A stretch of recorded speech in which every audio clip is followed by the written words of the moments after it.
Alrighty, people. Top of the morning to you. DTN, living life. Here to show you something, that so you guys get to understand. In your reloads, you might drive something like this Vegas that's old, dirty, completely disgusting to me. It's got a little cleanness to it, but yet it's a Vegas. That's what I'm driving.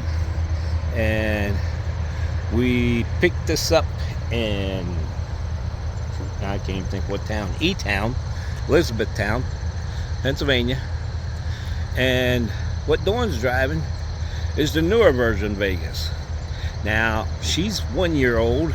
This thing here, I don't know how old it is. It's 5 years old. I don't know. But yet, let's take a good look at this. This thing actually has digital for the tachometer only. Everything else is analog in it. So, yeah. But we're transporting it from one dealer in Elizabethtown down to Salisbury, North Carolina. So, that's where it's going. We're at a rest area, which is a very nice rest area, just to give you an idea. Right on the Virginia line, which is the Welcome Center off of Highway 81. And speaking of Highway 81, yesterday there was a tractor trailer that had an accident there. Caused a major shut down of the highway and everything. Everybody had to exit off. Eventually they got to where they got one lane open last night at 6 o'clock. Oh yeah, that was 5 hours we sat in traffic. If you really want to put it down to it, we went 102 miles in 5 hours. So yeah, this is the downsides.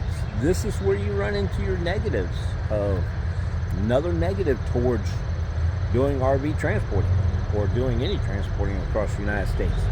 You can come across a point where you get stuck in traffic, and I know everybody's going to say, well, you could have went an alternate route. You could have went this way or that way. Okay, remember, in Drive Away, they have a mileage detector. It detects exactly how many miles you went.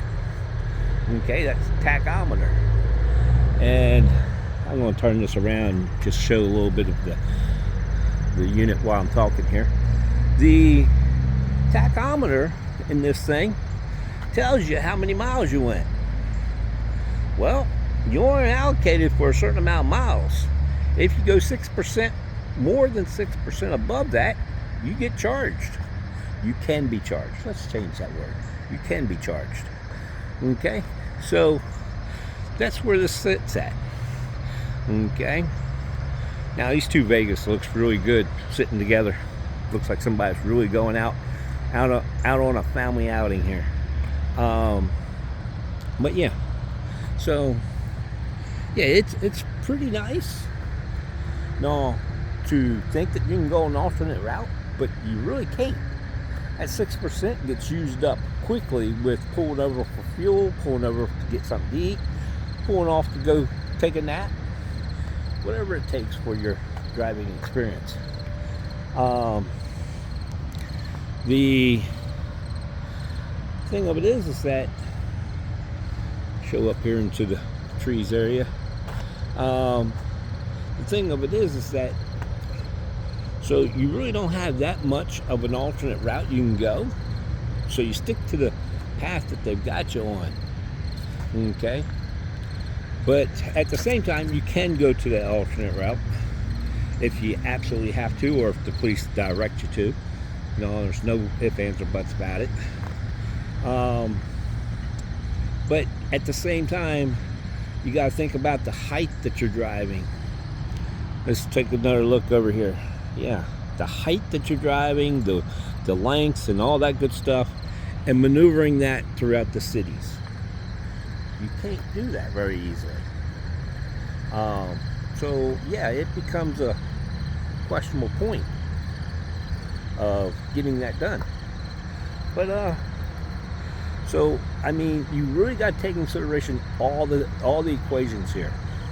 If I if me and Dawn were just in the car, yeah, driving alternate routes is easy.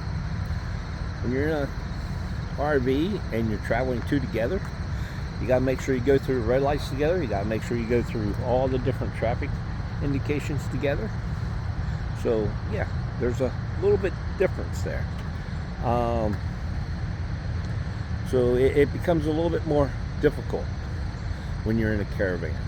Okay, so that's the reason why you take to the routes that have the least interruptions and you go that path, which means that you may get stuck in a traffic jam like yesterday, 5 hours, 102 miles. But other than that, everything's going well. We'll make our delivery today, hopefully. And if not, they are open on Saturday. This happens to be Friday. Yeah, I'm not in the red shirt yet. I will go change shirts here in a moment. It's freaking 7 o'clock in the morning, and I figured I'd get up and do this video here.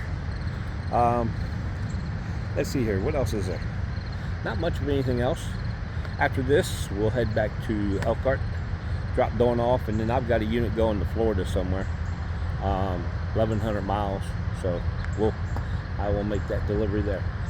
All right, peace, love, and jelly beans, people. Just want to touch base on the next units that we're taking out, which happens to be 2 Vegas units, one older than the other. The outside of it looks disgusting. The inside's not so bad, but the outside of it looks disgusting. But in either case, there you go. Peace, love, and jelly beans, people. Y'all be safe. And like, dislike, like again, subscribe, and notifications bell.